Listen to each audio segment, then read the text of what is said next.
जगद्गुरु रामानंदाचार्य स्वामी नरेंद्राचार्य महाराज आध्यात्मिक नेतृत्व रामानंदी परंपरेचा विस्तार आणि मानवसेवेचा अखंड प्रवास। प्रस्तावना।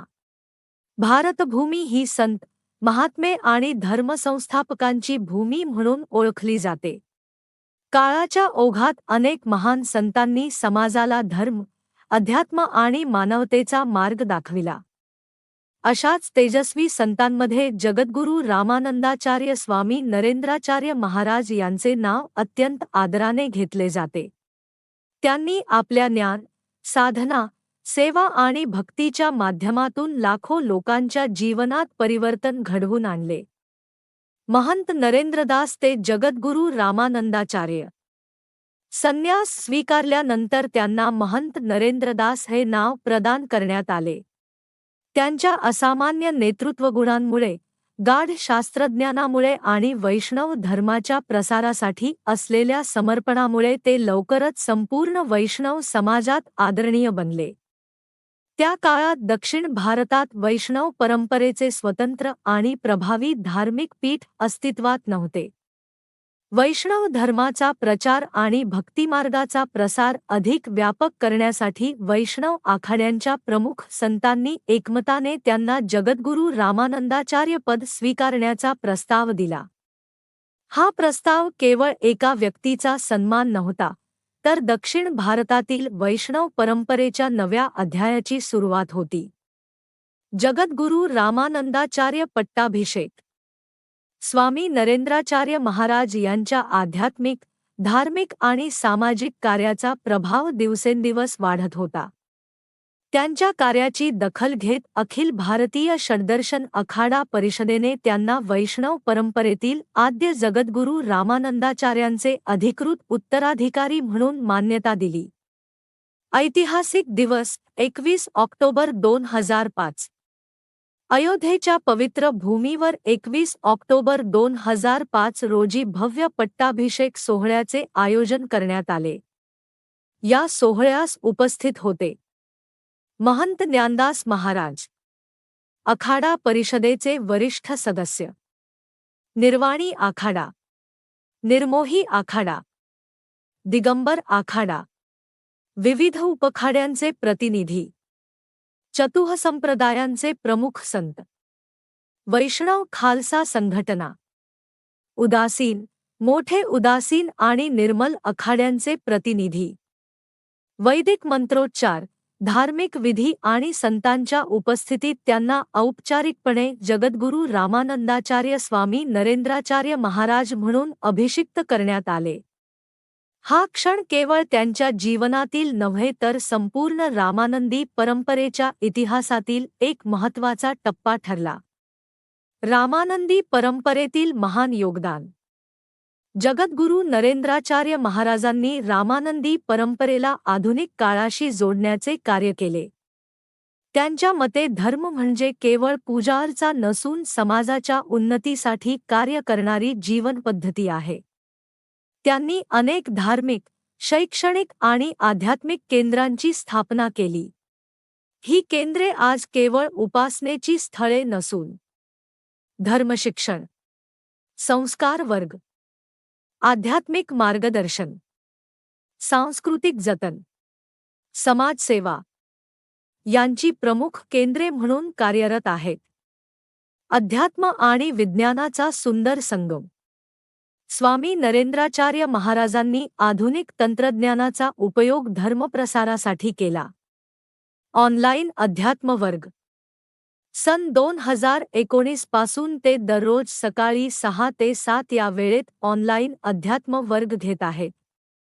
या वर्गांमध्ये भगवद्गीता, उपनिषदे, रामचरितमानस, भक्तिमार्ग, कर्मयोग, जीवन व्यवस्थापन यांसारख्या विषयांचे सोप्या भाषेत विवेचन केले जाते।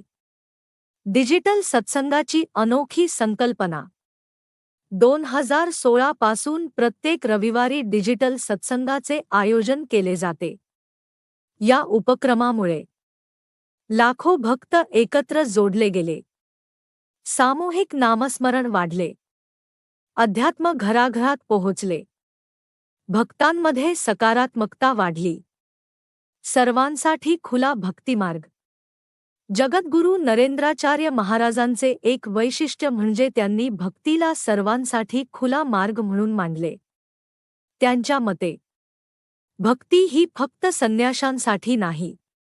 प्रत्येक गृहस्थ, विद्यार्थी, शेतकरी, कामगार आणि सामान्य माणूस भक्तिमार्गाने परमेश्वर प्राप्त करू शकतो. ते जात, धर्म, वर्ग, लिंग किंवा आर्थिक स्थिती यांचा कोणताही भेद मानत नाहीत.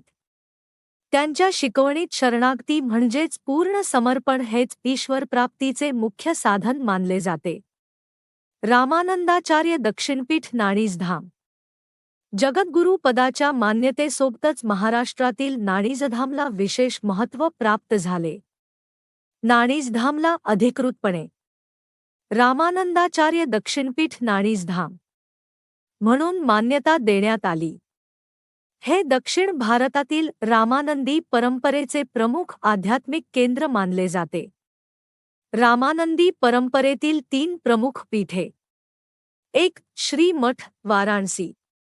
स्थान पंचगंगा घाट, वाराणसी. पीठाधीश्वर जगद्गुरू रामानंदाचार्य रामनरेशाचार्य. 2. तुलसीपीठ, चित्रकूट. स्थान चित्रकूट, मध्य प्रदेश. पीठाधीश्वर जगद्गुरू रामानंदाचार्य रामभद्राचार्य. 3. रामानंदाचार्य दक्षिणपीठ नाणीजधाम. स्थान महाराष्ट्र. पीठाधीश्वर जगद्गुरू रामानंदाचार्य स्वामी नरेंद्राचार्य महाराज. दक्षिण भारतातील वैष्णव परंपरेचा विस्तार.